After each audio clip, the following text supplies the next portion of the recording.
And it's time now for the news from overseas. The U.S. military confirms that a refueling aircraft went down over western Iraq, while saying neither hostile nor friendly fire were to blame. According to a statement, rescue efforts are ongoing after an incident involving two planes, the second of which landed safely. Now, earlier, Israel said it had launched a new wave of strikes against the Iranian capital, Tehran, as it also targeted Hezbollah in Lebanon today. Elsewhere, a statement attributed to Iran's new supreme leader was read out live on state TV. It is the first statement since he assumed power and included a commitment to continue blocking the Strait of Hormuz. At least 3 more cargo ships have been attacked in the Gulf, apparently by Iran.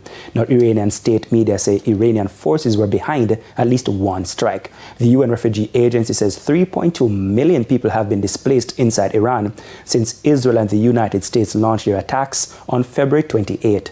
And in other news, in the USA, a suspected attacker is dead after a vehicle rammed into a synagogue in West Bloomfield in Michigan.